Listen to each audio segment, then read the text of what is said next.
요한은요, 사람들이 하나님께 돌아오도록 해야 됩니다. 궁극적으로는 그래서 사람들이 예수님이 오시면 그분을 믿도록, 그분을 영접하도록 해야 됐어요. 자, 여기서 중요한 점이 그럼 무엇일까요? 사람들이 예수님을 믿는 거, 사람들이 예수님이 딱 오셨을 때 영접하는 것은 요한이 할 수 있는 일이 아니라는 점입니다. 그러니까 요한에게 주어진 목표는 분명해요. 각 사람들이 예수님을 만났을 때 그분을 믿겠다고, 그분을 모시겠다고 선택할 수 있도록 하나님께 마음을 돌려놓는 거예요. 이것이 요한이 해야 될 회개의 사역이었습니다. 왜냐? 나는 죄인입니다. 내가 이 죄를 용서받을 수 있는 방법은 나에게 없습니다. 라는 그 사실을 알고 있는 사람은 누구나 그분의 아들을 영접할 수밖에 없기 때문에 그래요.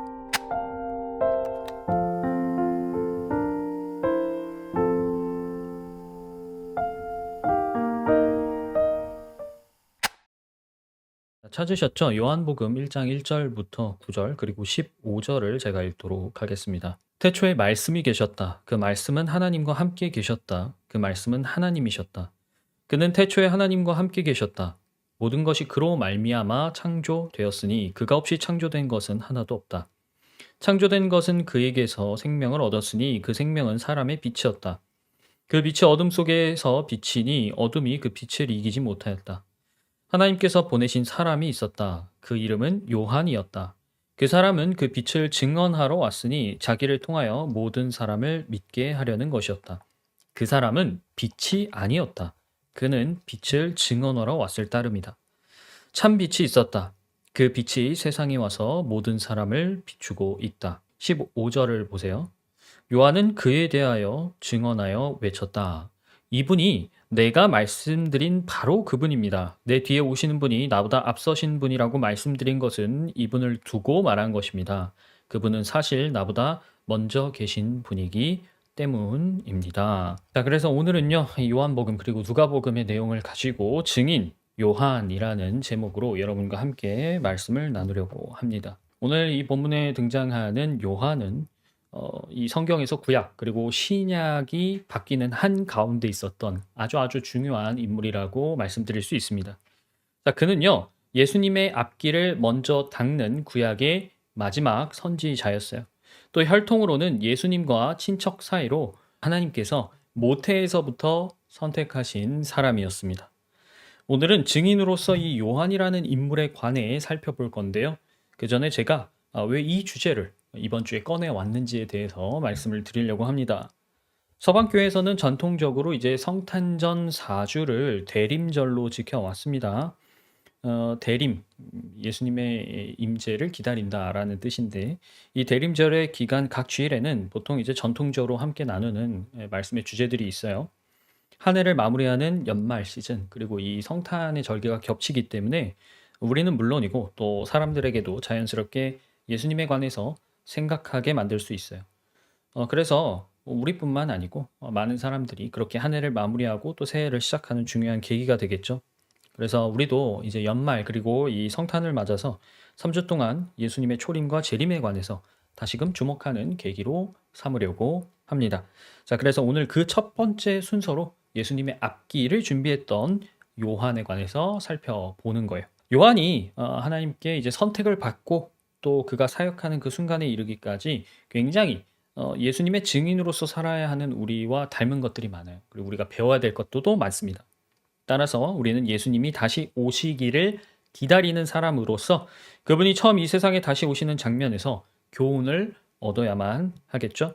그러니까 오늘 설교를 들으시면서 다시금 이런 부분들을 고민해 보시기 바랍니다. 자, 요한은 누구인가? 그리고 요한의 증언은 무엇인가? 이런 부분들을 생각하시면서 그럼 우리도 증인인데 증인으로서 나와 우리 공동체는 요한으로부터 어떤 것들을 배워야 할까? 이 부분들을 고민하시면 됩니다. 오늘 함께 나눌 이런 이야기들은요, 우리에게 새로운 활력을 불어 넣어줄 뿐만 아니라 우리가 또 새해를 맞이할 준비를 하고 있잖아요. 다가오는 해에 굉장히 큰 도움이 될 것이라고 믿습니다.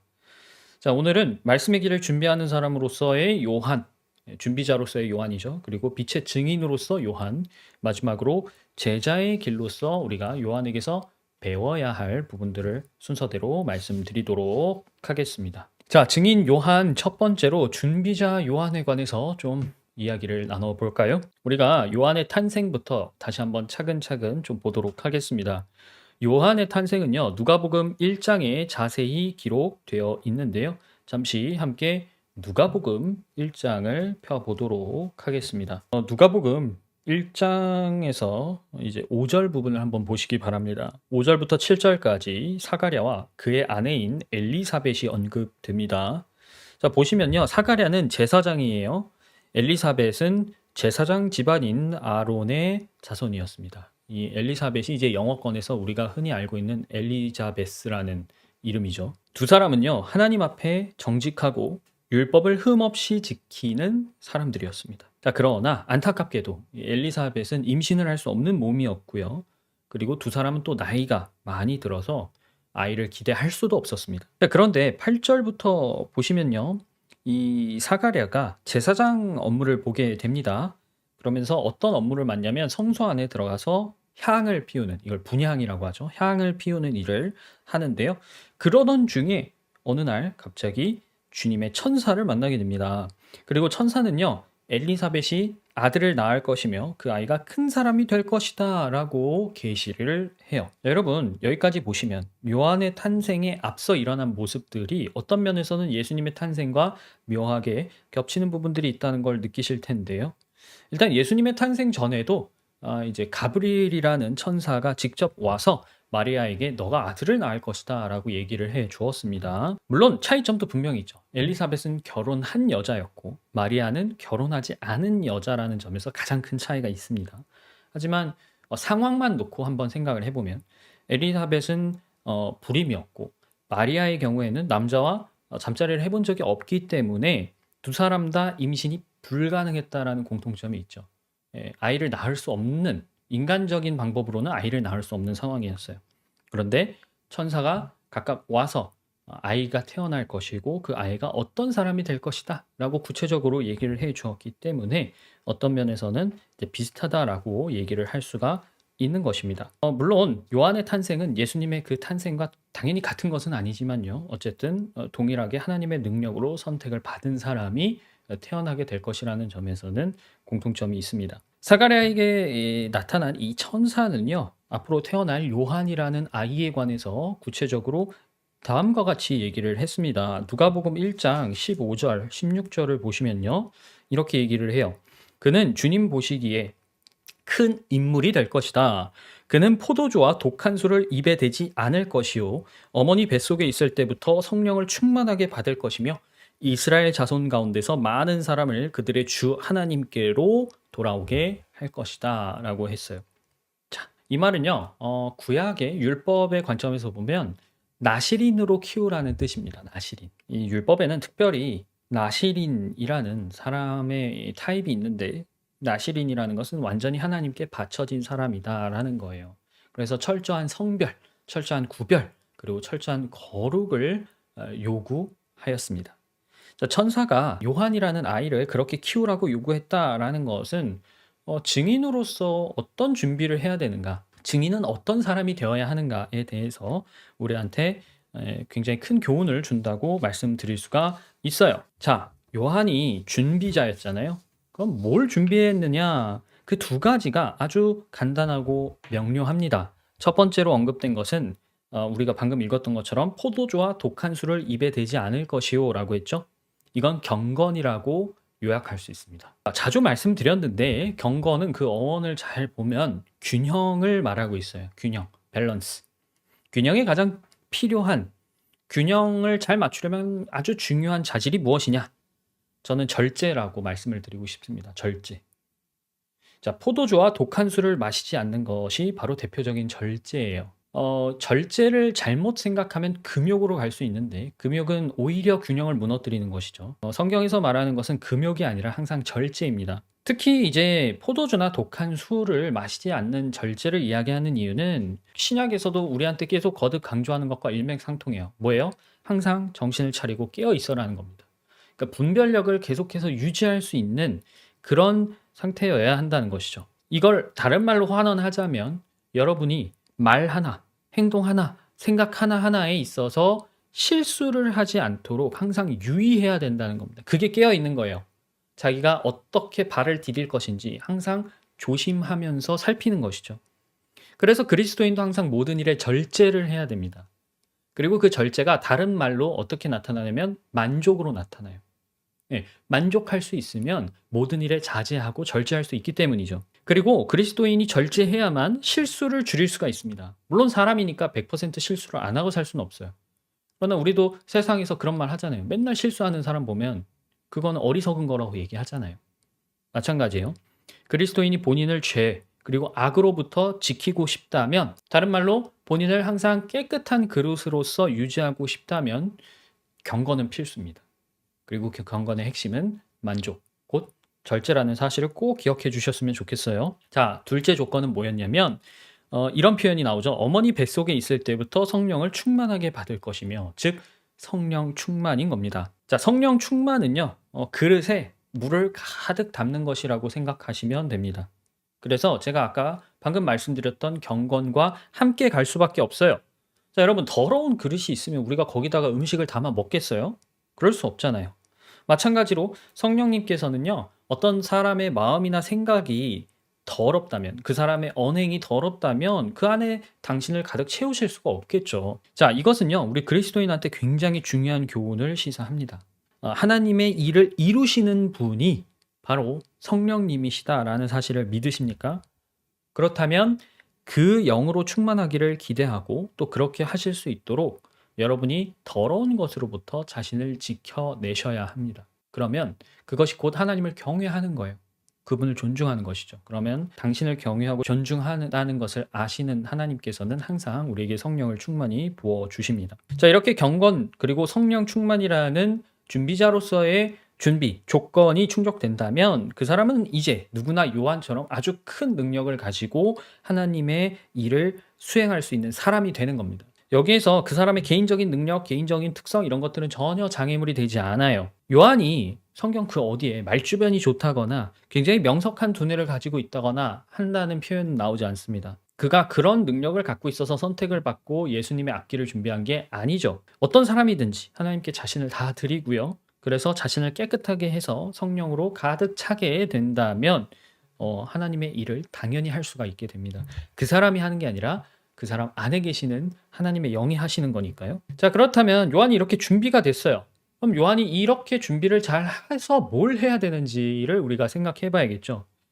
결론부터 말씀을 드리자면 요한이 해야 될 일은 증언이었습니다. 증언. 증언이라는 것은 어떠한 사실을 증명하는 말이죠. 다시 본문인 요한복음으로 돌아와 보도록 하겠습니다. 자, 요한복음 1장 6절을 보세요. 이렇게 쓰여 있습니다. 하나님께서 보내신 사람이 있었다. 그 이름은 요한이었다. 그 사람은 그 빛을 증언하러 왔으니 자기를 통하여 모든 사람을 믿게 하려는 것이었다. 그 사람은 빛이 아니었다. 그는 그 빛을 증언하러 왔을 따름이다. 증인으로서 요한이 해야 될 일, 그의 사역은 무엇인가? 본인의 증언을 통해서 모든 사람이 예수님을 믿게 하는 거예요. 그러니까 예수님이 하셔야 될 일, 그리고 요한이 해야 될 일에는 확연한 차이가 있습니다. 요한은요, 사람들이 하나님께 돌아오도록 해야 됩니다. 궁극적으로는 그래서 사람들이 예수님이 오시면 그분을 믿도록, 그분을 영접하도록 해야 됐어요. 자, 여기서 중요한 점이 그럼 무엇일까요? 사람들이 예수님을 믿는 거, 사람들이 예수님이 딱 오셨을 때 영접하는 것은 요한이 할 수 있는 일이 아니라는 점입니다. 자, 예수님이 오셨을 때 내가 그분을 믿을 것인가? 그분을 영접할 것인가? 받아들일 것인가? 라는 것은 각 사람이 선택하고 정할 일이에요. 요한이 강요할 수가 없습니다. 그러니까 요한에게 주어진 목표는 분명해요. 각 사람들이 예수님을 만났을 때 그분을 믿겠다고, 그분을 모시겠다고 선택할 수 있도록 하나님께 마음을 돌려놓는 거예요. 이것이 요한이 해야 될 회개의 사역이었습니다. 왜냐? 하나님께 나는 죄인입니다. 내가 이 죄를 용서받을 수 있는 방법은 나에게 없습니다. 라는 그 사실을 알고 있는 사람은 누구나 그분의 아들을 영접할 수밖에 없기 때문에 그래요. 우리는 여기서 그리스도인이 복음을 전할 때 어떤 부분에 초점을 맞춰서 복음을 전해야 되는지 잘 알 수 있게 됩니다. 우리도 증인으로서 예수님에 관해서 주변에 있는 분들에게 항상 많이 얘기한단 말이죠. 그런데 우리는 어떤 사람을 억지로 예수님을 믿게 만들 수가 없어요. 구원이라는 게 강요한다고 해서 억지로 되는 일이 아니잖아요. 우리가 복음을 전하는 것만큼 중요한 일은 뭐예요? 그들이 복음을 받아들일 수 있도록 회개시켜 놓는 것에 집중해야 된다는 겁니다. 회개가 이루어지려면요, 반드시 죄에 대한 찔림, 뉘우침, 반성이 필요해요. 이것 없이는 당연히 회개가 이루어질 수 없습니다. 그런데 이런 회개를 이끌어낸다는 것은 모두가 알고 있어요. 그것이 중요하다는 건 모두가 알고 있는데, 여기서 기독교에서 흔히 나타나는 실수가 있으니 그게 뭐예요? 바로 정죄예요. 우리가 이제 욥기에서도 계속 반복적으로 공부하잖아요. 물론 이 말이 틀린 건 아닙니다. 당신은 죄인입니다. 이 말이 틀린 건 아니에요. 그걸 성경이 말하고 있는 바죠. 근데 이걸 말하려고 하다 보니까 본의 아니게 정죄를 하게 되는 경우도 있어요. 그런데 우리가 누군가에게 죄의 찔림을 주는 방법, 즉 당신은 죄인입니다 라고 말하는 방법은 정죄가 아니라는 사실을 기억해야 됩니다. 제가 늘 강조드리는 부분이지만 오히려 나는 죄인입니다 라고 말하는 것이 우리가 올바로 죄의 찔림을 주는 방법이에요. 종종 사람들이 흉악한 범죄 보도를 볼 때마다 함께 손가락질하고 비난하죠. 우리 사회에 매주 이슈가 없는 주가 없는데, 뭔가 큰 범죄를 저지른 사람들을 보면 어떻게 사람이 저럴 수가 있어, 내가 저럴 줄 알았지, 이런 식으로 비난하는 경우가 많은데, 자, 하나님이 이 율법을 통해서 우리에게 죄라고 규정하신 그 항목들을 다 일상에서 통계를 내본다고 해보자고요. 모든 사람에 대한 그 잘잘못을 데이터로 쫙 바꿔가지고, 예를 들어서 하루 24시간 동안 일어나는 모든 사람이 짓는 죄를 한번 통계를 돌려보는 거예요. 자, 그러면 여러분이 뉴스나 이런 미디어를 통해서 보는 흉악한 범죄보다 훨씬 더 가벼운 죄라고 생각하는 많은 잘못들이 압도적으로 많이 벌어질 겁니다. 예를 들어서 누군가를 미워하거나 누군가를 음해하거나 누군가에게 친절을 베풀 수 있는데 고개를 돌린다거나 아니면 거짓말을 하는, 우리가 생각했을 때 한참 수준이 좀 낮다라고 생각되는 그런 죄들이 훨씬 많을 거예요. 자, 그런데 이렇게 우리가 일상에서 짓는 자잘한 죄들이 압도적으로 그 수가 많다면, 우리가 남들 봤을 때 그 정도 가지고 라고 생각하는 그런 작은 죄에도 저는 그런 죄를 짓는 죄인입니다 라고 고백했을 때 오히려 더 큰 양심의 찔림을 줄 수 있지 않겠냐는 거예요. 나는 그거에 대해서 막 그렇게 죄라고까지 잘 못 느끼겠는데 저 사람은 어떻게 저렇게 양심이 예민하지? 저걸 죄라고 생각하고 저렇게 반성한다고? 라는 점에서 자기를 돌아볼 수 있게 되지 않겠냐는 것이죠. 왜냐면 사람들이 자기보다 더 큰 죄를 자기라면 절대 짓지 않을 거라고 생각하는 그런 죄를 짓는 사람을 비난하면서 양심을 달랜다는 것 자체가 자기보다 선한 양심을 보면 가책을 받을 수 있다라는 가능성이기도 해요. 그러니까 준비자, 증인, 전도자, 우리도 다 이런 직책을 갖고 있단 말이죠. 그럼 우리가 사람들을 회개시키기 위해서, 하나님께 그 사람들의 마음을 돌리기 위해서 먼저 해야 될 일이 뭐예요? 우리가 회개하는 거란. 내가 양심이 예민해지지 않고 내가 죄에 민감해지지 않는다면 우리는 이 일을 제대로 이뤄낼 수가 없습니다. 그 성경에 나오는 유대인들의 속담처럼 의사야 너나 고쳐라, 똑같이 얘기하는 거예요. 너나 잘하세요 라는 소리를 들을 수밖에 없겠죠. 따라서 경건할수록 우리의 삶 자체가 우리를 아는 모든 사람들에게 우리를 봤을 때 바로 가장 강력한 죄의 찔림을 줄 수 있을 것이라고 생각을 합니다.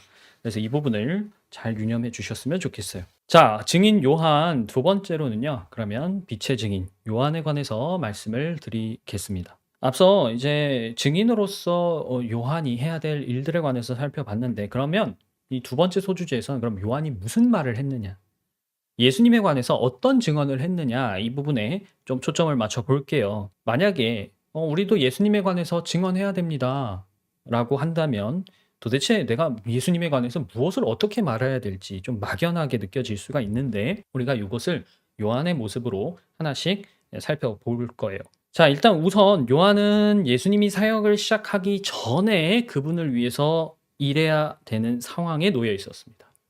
그래서 요한도 빛의 증인이지만 빛을 잘 알지도, 그리고 그 빛을 직접 보지도 못한 채 빛에 관해서 말해야 하는 어려움이 있었어요. 자, 어떻게 빛의 증인인데 빛이 무엇인지도 모르고 빛을 보지도 못하고 얘기할 수 있단 말입니까?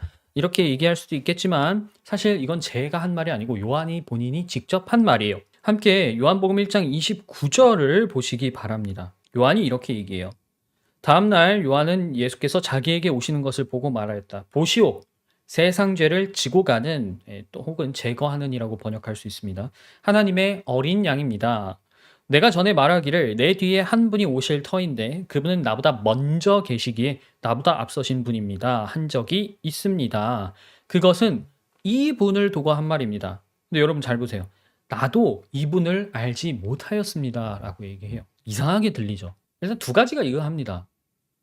첫 번째는 요한이 이제 자기 뒤에 한 분이 오시는데 그분이 자기보다 먼저 있대요. 이게 뭔 말이죠? 두 번째로는 본인도 이분을 잘 알지 못했대요. 이건 또 무슨 말이에요? 자, 첫 번째를 좀 생각을 해보세요. 인간적으로 생각을 해봐도 요한이 먼저 태어났거든요. 그럼 요한의 이 말과 나도 이분을 알지 못하였습니다 라는 것 자체가 굉장히 모순처럼 느껴질 수 있어요. 그런데 사실 이 표현이야말로 그가 할 수 있는 가장 정확한 표현이라고 할 수 있습니다. 어째서 그런가? 사도인 요한이 이 부분에 관한 해설을 이 요한복음 1장 1절부터 분명히 해석해 주기 때문입니다. 우리가 읽었는데요. 다시 1장 1, 2절을 한번 보세요. 태초에 말씀이 계셨다. 아주 유명한 구절이죠. 그 말씀은 하나님과 함께 계셨다. 그리고 뭐예요? 그 말씀은 하나님이셨다. 그는 태초에 하나님과 함께 계셨다라고 이야기합니다. 뭐예요? 예수님이라는 그 분이 태초의 말씀이라는 뜻이에요. 예수님은 태초의 말씀으로서 분명보다 요한보다 당연히 먼저 계셨죠. 그러나 사람으로서는 요한 뒤에 오셨습니다. 자, 요한은 사람들이 알지 못하는 그 한 분에 관해서 증언을 해야 됐습니다. 본인도 그분을 잘 몰랐단 말이죠. 1장 26절, 27절에서 그런데 여러분 가운데 여러분이 알지 못하는 이가 한 분 서 계시오 라고 얘기해요. 그는 내 뒤에 오시는 분이지만 나는 그분의 신발끈을 풀 만한 자격도 없소 라고 얘기했죠. 요한조차도 빛이신 그분에 관해서 전부 알지 못했고 또 한편으로는 전부 알 수 없었음이 분명합니다. 하지만 적어도 성령께서 그에게 알려주신 분에 관해서는 요한은 말을 할 수가 있었어요. 또 해야만 했습니다. 요한이 나는 그분을 알지 못했습니다 라고 얘기하는 이유는 하나님의 어린 양, 즉 빛이신 그분 자체에 관해서 하나님께서 뭐라고 얘기하셨냐면 너가 침례를 줄 때 하늘에서 비둘기처럼 성령이 내려와서 임하는 사람이 있을 텐데 바로 그 사람이 빛이야. 말씀이 태초의 그 말씀이고 하나님의 어린 양이야 라고 이야기하셨기 때문이에요. 그러니까 요한도 예수님의 머리 위에 성령이 임하시는 것을 보기 전까지는 이 중에서 누가 그리스도인지에 관해서 자기도 몰랐던 것이죠. 하지만 요한은 우리에게 한 가지 교훈을 줍니다. 알지 못하기 때문에 누군가는 증언을 해줘야 된다는 거예요. 네. 이분이 그리스도다라는 것을 알려줄 증인이 있어야 한다는 것이죠. 누군가가 알려주지 않는데 어떻게 알겠습니까? 그래서 요한이 예수님에 관해서 증언하는 일을 우리가 빛을 비추는 일이라고 얘기할 수 있는 겁니다. 요한이 그분에 관해서 잘 몰랐다 하더라도 그분에 관해서 얘기할 수 있었던 이유는 뭐다? 성령님 덕분이다. 성령님이 그에게 말해야 될 것들을 알려주셨기 때문에.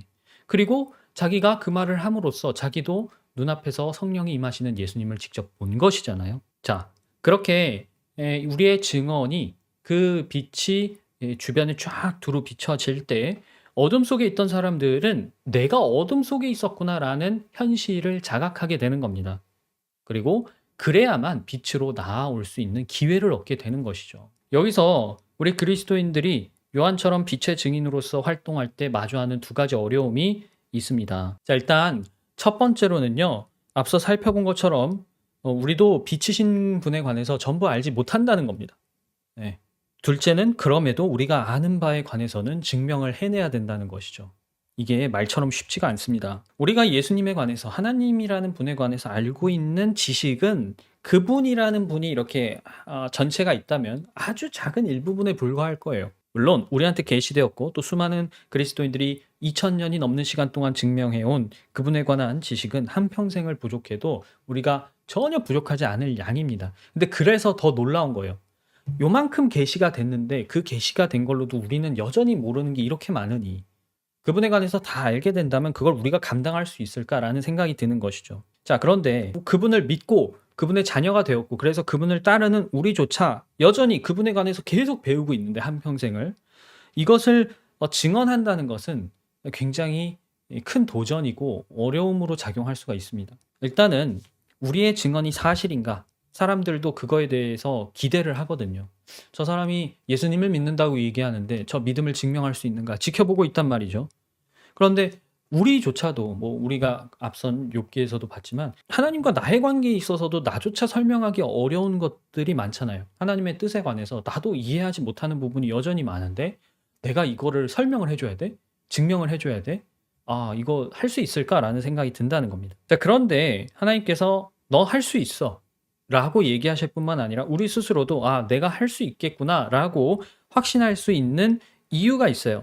뭐냐면 우리가 빛을 비출 때 적어도 내가 빛을 비춘 그 부분에서는 어둠이 사라진다는 사실입니다. 예수님에 관해서 하나님의 뜻에 관해서 깨우치면 그동안 여러분이 그분에 관해서 몰랐던 그 무지는 이제 달아나는 거예요. 네, 없어지는 것이죠. 그러면 내가 깨달았을 때 그 깨달음 자체가 다음 스텝을 요구하게 됩니다. 그게 뭐예요? 인정, 믿음, 그리고 순종입니다. 우리가 증언을 듣고 나면 그리고 그 증언의 내용을 깨우치게 되면 이제 그 순간부터 너는 그 증언을 인정할 것이니? 너는 그 증언을 믿을 거니? 너는 그 증언에 순종할 거니? 라는 그 다음 요구가 이어지게 돼요. 그러면 우리는 모두 결정해야 됩니다. 내가 지금 깨달은 이 하나님의 뜻과 지식에 관해서 나는 인정할 것인가? 믿을 것인가? 그리고 순종할 것인가? 마치 요한이 사람들에게 빛을 비췄을 때 어둠 가운데 있는 사람들은 내가 어둠 가운데 있었구나를 깨달았잖아요. 내가 죄 가운데 있었구나라는 사실을 깨달았잖아요. 그러면 그 사람들이 회개할 것인가, 회개하지 않을 것인가 그 기로에 놓여 있었던 것과 똑같습니다. 여기서 인정하고 믿고 순종하는 사람만이 계속해서 빛 가운데 거할 수 있게 되는 겁니다. 이 다음 스텝으로 나아가지 않으면 그냥 계속 어둠에 있는 것과 다를 바가 없죠. 무엇보다 요한과 우리가 증언해야 될 빛의 공통점은 메시아 신앙이 있다고 말씀드릴 수 있겠습니다. 메시아, 구원자잖아요. 자, 구약에서 메시아 신앙이 계속해서 거듭 강조가 됐단 말이죠. 그래서 유대인들은 그리스도를 기다렸어요. 메시아를 기다렸단 말이에요. 그런데 요한에 의해서 어떤 분이 메시아인가, 어떤 분이 구원자인가에 대해서 그 실체가 분명히 드러난 겁니다. 그래서 성경에 보면 이 요한을 이사야서에 적힌 그 예언을 이루는 사람이자 동시에 엘리야의 영과 엘리야의 능력을 지닌 증인이라고 얘기하는 거예요. 이건요, 예수님이 다시 오실 거야 라는 사실을 믿고 기다리면서 그분이 다시 오실 때, 그분이 오실 길을 마련할, 그 길을 닦아놓을 우리 빛의 증인인 그리스도인들에게도 상당히 고민할 거리들을 많이 던져주고 있습니다. 자, 분명히 예수님이 처음 오셨을 때, 그리고 이제 우리가 다시 기다리는 다시 오실 때의 그 양상은 비슷하지만 다른 점들이 있어요. 자세히 좀 들여다보면 기본적으로 일단 무대가 많이 바뀝니다. 예수님이 처음 오실 때에는 이스라엘 땅에서 유대인을 위한 메시아로 등장을 하셨죠. 그런데 다시 오실 때에는요, 모든 사람들을 위한 메시아로서 등장을 하실 겁니다. 이런 차이가 크게 이제 요한이 준 침례, 그리고 요한이 본인 자신을 신랑의 친구라고 표현한 대목에서 잘 드러나요. 자, 하나씩 먼저 말씀을 드릴게요. 일단 요한이 베풀었던 침례를 보자는 겁니다. 요한은 회개한 사람들에게 침례를 줍니다. 그리고 그 침례는 죄를 용서받기 위한 회개의 침례라고 불렀어요. 그런데 우리 그리스도인들이 아버지, 아들, 성령의 이름으로 받는 침례는 뭡니까? 죄를 용서받기 위해서가 아니라 죄를 용서받았기 때문에 받는 의식이죠. 특히 우리의 의식은, 우리가 받는 침례라는 의식은 영적인 침례를 눈에 보이게 드러내는 겁니다. 뭐예요? 영적인 침례라는 것은 우리가 예수님과 함께 깊이 잠긴다는 것이 죽어서 땅에 묻힌다는 의미고요. 즉, 내 옛사람을 십자가에 못 박는다는 의미고요. 난 물에서 다시 올라오는 건 뭐예요? 내가 이제 그분과 함께 다시 부활했다. 다시 태어났다. 즉, 나는 이제 새 사람이 되었다라는 것을 보여주는 의식이라는 거예요. 베드로는 우리가 받는 침례가 선한 양심을 고백하는 의식이라고 분명히 이야기를 하고 있습니다. 그래서 요한이 베풀었던 침례와 우리의 침례에는 차이가 있다. 그리고 또 다른 부분은 요한이 본인을 신랑의 친구로 자처했다는 점입니다. 제자들이 요한한테 이런 얘기를 한 적이 있어요. 스승님, 사람들이 예수님께 다 갑니다. 이런 얘기를 했단 말이죠. 근데 그때 이렇게 대답을 했습니다. 요한복음 3장 28절인데요. 너희야말로 내가 말한 바 나는 그리스도가 아니고 그분보다 앞서서 보내심을 받은 사람이다 한 말을 증언할 사람들이다. 신부를 차지할 사람은 신랑이다. 신랑의 친구는 신랑이 오는 소리를 들으려고 서 있다가 신랑의 음성을 들으면 크게 기뻐한다. 나는 이런 기쁨으로 가득 차 있다라고 얘기해요. 자기가 신랑의 친구라는 겁니다. 당연히 여기서 신랑은 예수님을 가리키죠. 그리고 그 친구는 요한을 가리킨다라는 겁니다. 그렇다면 여기서 신부가 누구겠어요? 바울을 비롯한 사도들은 그 신랑의 신부가 교회라고 이야기하고 있습니다. 즉 그리스도의 몸이라고 불리는 우리 성도들이 신부라는 거예요. 그러니까 요한이 이 증인으로서 갖고 있었던 지위와 우리가 증인으로서 갖고 있는 지위에는 분명한 차이가 있다. 이것이 예수님이 처음 오셨을 때 우리가 초림이라고 이야기하는 것과 예수님이 다시 오실 때 재림에 있어서의 우리의 관점에서 가장 큰 차이들입니다. 그런데 제가 이 말씀을 왜 드렸냐면 이런 차이는요. 요한이 예수님에 관해서 증언했던 내용 그리고 이제 우리가 예수님에 관해서 증언해야 될 내용에도 분명히 차이가 있다는 점을 말씀드리고 싶어서 그런 거예요. 자, 요한이 증언한 메시아는 이스라엘의 메시아였습니다. 그는 유대 광야에서 이스라엘 사람을 대상으로 회개하라고 말씀을 선포했고요. 그런데 반면에 그리스도 안에서 그분의 피로 유대인과 이방인이 화해한 다음부터 우리의 증언은 달라졌어요. 왜? 우리는 하나님의 선물에 관해서 그분을 이야기하기 때문입니다. 그래서 증언의 내용이 미묘하지만 달라요.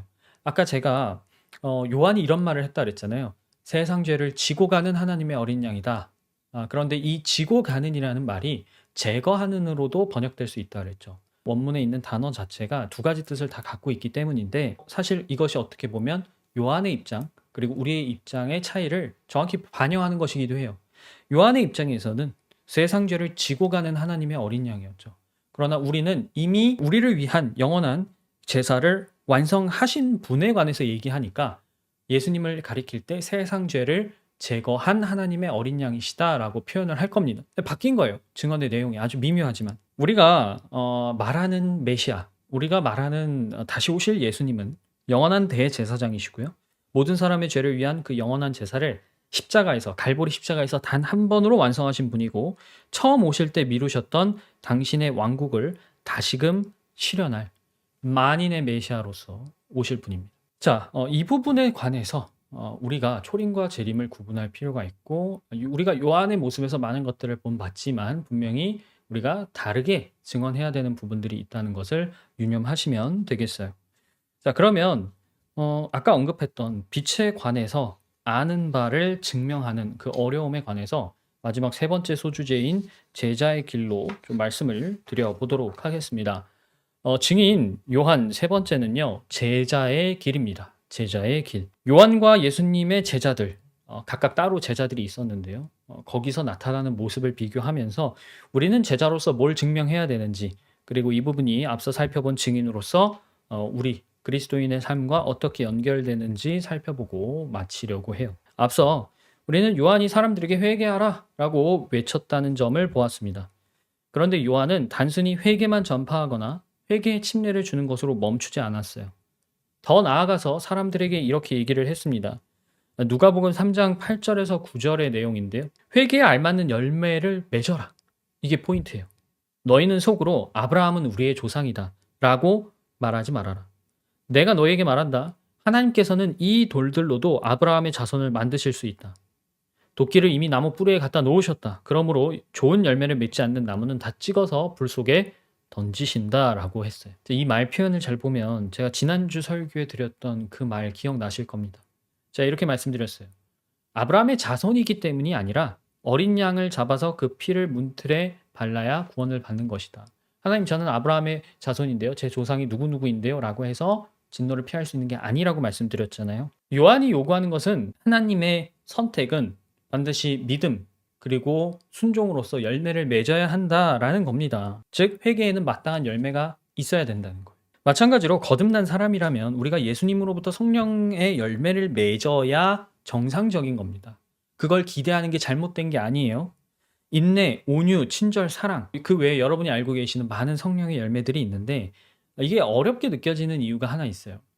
추상적인 가치들로 표현이 되기 때문입니다. 사람들은 항상 내가 구체적으로 어떤 행동을 해야 되는가에 대해서 좀 요구를 많이 하죠. 그래서 나보고 어쩌라는 겁니까? 어떻게 하라는 겁니까? 그런 답을 많이 요구하거든요. 근데 성경에서는 그게 아니에요. 가치를 제시해요. 그래서 좀 어려운 건데 우리가 체화가 잘 안 되는 이유가 여기에 있다고 말씀드릴 수 있는데 그래서 우리가 오히려 요한에게 주목을 할 필요가 있다는 겁니다. 왜냐? 요한은 이제 사람들이 찾아왔어요. 회개에 알맞은 열매를 맺으라고 했으니까 사람들이 물어봤단 말이에요. 그럼 우린 뭘 해야 되죠? 그때 요한이 각자 "당신은 어떤 열매를 맺어야 됩니다."라고 얘기한 부분을 보면서 우리가 영적인 원리를 이해할 수 있기 때문입니다. 일단은 본인들에게 모인 모든 사람들에게 공통적으로 뭘 얘기했냐면 "속옷을 두 벌 가진 사람은 없는 사람에게 나누어 주고 먹을 것을 가진 사람도 그렇게 하라." 그랬어요. 그러니까 예수님께서 가르치신 나눔과 이웃 사랑과 일맥상통한 조언이죠. 이웃 사랑에는 나눔이 필수입니다. 내가 내 것을 주지 않고서 사랑할 수 있는 건 없어요. 그건 가짜 사랑이죠. 자, 그런데 나눔이라는 것은요, 자기 유익을 포기하는 겁니다. 내 거고 내가 쓸 수 있는데 그걸 기꺼이 포기하는 거예요. 왜 포기하느냐? 하나님의 유익을 구하기 위해서 포기하는 거예요. 그래서 나눔, 그리고 이웃사랑이라는 이 실천들은 우리가 믿음의 고백이라고 말할 수 있는 것입니다. 나의 유익을 기꺼이 포기하고 이 사람이 유익을 취함으로써 하나님께서 유익을 얻으실 수 있게 하려는 것이죠. 그리고요, 이런 나눔은요, 내가 넉넉하지 않을 때 기꺼이 나누어 주어야 더 분명하게 나타나는 겁니다. 내가 100을 가지고 있는데 10을 주는 것과 내가 10을 가지고 있는데 10을 주는 것은 완전히 다른 이야기예요. 하나님께서는 양을 보시는 게 아니라 그 사람의 마음을 보시는 겁니다. 그리고 이어서 요한에게 두 가지 직업군이 나와 물었어요. 그 중에 첫 번째 그룹은 당시 사회에서 아주 손가락질 받았던 세리들이었습니다. 이 성경을 잘 보면요. 특히 복음서에서 세리들은 죄인의 대명사였어요. 그러니까 세리, 그냥 죄인이에요. 그리고 어떤 면에서는 이교도와 같은 수준으로 취급을 받았습니다. 우상 숭배하는 사람들이랑 똑같다는 취급을 받은 거예요. 왜냐? 사실상 그들이 하던 일이 뭐예요? 로마 제국의 앞잡이 노릇을 하는 거잖아요. 근데 거기서 사리 사욕까지 채우는 그런 사람들이었죠. 우리로 치면 매국노랑 똑같은 겁니다. 그러니까 당연히 죄인의 대명사를 불렸을 거예요. 그런데 요한은 그런 세리들에게 뭐라고 얘기하냐면 너희에게 정해준 것보다 더 받지 말라라고 이야기를 했습니다. 그러니까 요한이 한 말은 지금 이 팔레스타인 땅, 이 유대 땅은 식민지였단 말이죠. 이 식민지로서 제국이 요구한 징수, 세금 징수는 집행해야 된다는 겁니다. 그러니까 이 세상의 질서와 권력과 권위를 존중하라는 거예요. 그러나 그 안에서 너희의 사리사욕을 채우지 말라는 겁니다. 이것은요, 정직하고 공정하게 일하라는 겁니다. 어디서? 너희가 속한 이 세상의 계급 체계 안에서 그 시스템을 존중하되 거기서 너희는 항상 정직하고 공정하게 일해야 된다라는 거예요. 두 번째 그룹은 군인들이었습니다. 이 당시는 군인이 정치를 하던 시절이죠. 예, 그래서 군인은 세리들보다 더 막강한 권력을 갖고 있는 계층이었습니다. 이들에게는 물리적인 경찰력도 있죠. 그 다음에 사법권도 있습니다. 예, 집행할 수 있는 정치적으로 지배권을 갖고 있었기 때문에 군인들은 사실상 더 큰 파워를 갖고 있던 거죠. 요한은 그런 군인들에게 아무에게도 협박해서 억지로 빼앗거나 거짓 고소를 빼앗거나 속여서 빼앗지 말고 너희의 봉급을 만족하게 여겨라 라고 했습니다. 반복해서 거듭되는 건 빼앗지 말라는 거예요. 당연하죠.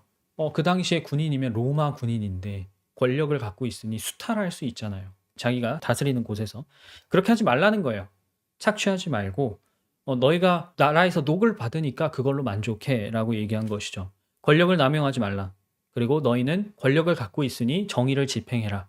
이것이 군인들에게 했던 요구인 겁니다. 이 두 직군은요, 당시 백성들에게 미움을 받고 또 죄인으로 낙인 찍힌 대표적인 그룹들이죠. 그런데 요한이 대표적으로 그 두 그룹에게 이렇게 구체적으로 회개의 열매가 무엇인지 이야기했다는 것은 우리 그리스도인들에게도 큰 교훈을 줍니다. 왜냐? 우리도 하나님의 아들이죠. 입니다. 그러나 동시에 이 세상을 살아가고 있는 한 명의 시민이기 때문에 그래요. 우리는 대한민국 국적을 갖고 있는 대한민국 사람이잖아요. 대한민국 사회에 살아가고 있죠.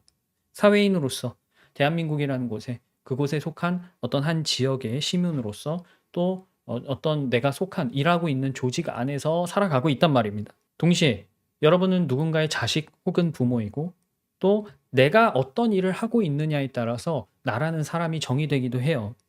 우리는 이 세상에서 분명히 현실을 살아가고 있는 한 명의 인간입니다. 자, 그러면 우리가 갖고 있어야 될 원칙은 뭐예요? 예수님이 얘기하신 것처럼 하나님의 것은 하나님에게, 카이사의 것은 카이사르에게 바치라는 그 원칙을 고민해 봐야 된다는 겁니다. 그리스도인은요, 온건하고 온유하고 이성적입니다. 예. 그리스도인은 질서를 무너뜨리는 사람들이 아니에요. 질서를 바로 세우는 사람들입니다. 그래서 그리스도인이 회개에 맞는 내가 예수님의 자녀로서 고백한다면 그것에 걸맞는 열매는 누구를 만나든 내가 어떤 위치에서 어디에 소속돼서 무슨 일을 하든 항상 선하고 지혜롭다라는 인정을 받을 수 있는 그러한 열매를 내야 된다는 겁니다. 예. 무엇보다 요한에게서 우리가 꼭 배워야 할 제자의 자세가 있어요. 그걸 한마디로 요약하자면 그분은 흥해야 되고 나는 쇠해야 된다. 이 요한의 말로 압축할 수가 있습니다. 요한의 제자들이 빛의 증인을 따르는 사람들이었다면 우리는 빛을 따르는 사람으로서 예수님의 제자라고 말할 수 있는 거잖아요. 이 변화에는 두 가지 교훈이 있습니다. 자, 첫 번째는 뭐냐면 여러분은 이제 증언을 듣는 사람에서 증언하는 사람으로 바뀌어야 된다는 거예요. 만약 우리가 아직도 요한의 제자들처럼 요한의 증언을 듣고 있는 것으로만 만족한다면, 그런 사람으로만 남아 있는다면 여러분은 예수님의 제자라고 말하기에는 좀 부끄러운 거예요. 이미 빛에 관해서, 빛이신 그분에 관해서 수많은 말씀들이 계시되었어요. 여러분은 그 사실을 이미 들었습니다. 그리고 믿고 있어요. 자, 그렇다면 여러분이 믿고 있는 그 빛에 관해서 이제는 여러분의 입을 열어서 말할 수 있어야 된다는 거예요. 설명할 수 있어야 된다는 겁니다. 빛에 관해서 그 증언을 듣고 믿는 사람은 이 사마리아 여인, 예수님과 사마리아 여인 기억하시죠? 우물가에 있었던 그 여인. 그때 사마리아 여인의 말을 듣고 마을 사람들이 예수님의 이야기를 들으러 우르르 몰려왔단 말이에요.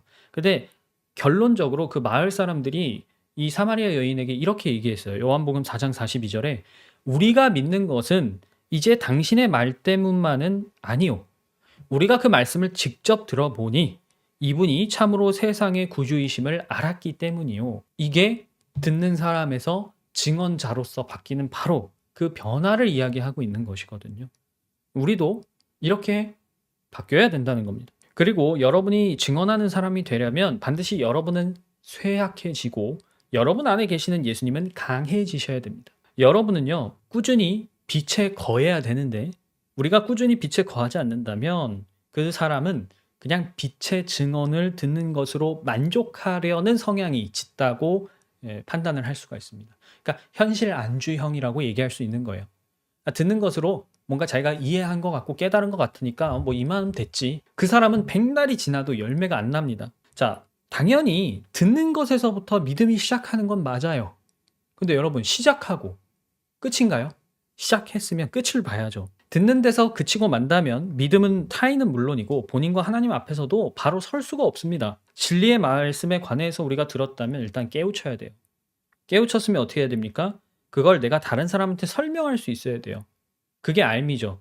그리고 내가 설명할 수 있으면 여러분이 그 고백한 바에 따라 살아야 됩니다. 내가 아는 바대로 실제로 실천하면서 살아야죠. 들음에서부터 실천에 이르기까지 그 과정은요, 씨앗이 심기고 그 씨앗이 싹을 틔우고 자라나서 열매를 맺는 이 성장의 과정과 완전히 동일합니다. 이 과정이 계속해서 잘 순환되어야만 그리스도는 내 안에서 계속 강하실 수가 있어요. 그래서 그리스도인들은요, 내가 진짜 제대로 사역을 하고 있나? 내가 증인으로서 올바로 그분에 관해서 말하고 있는가?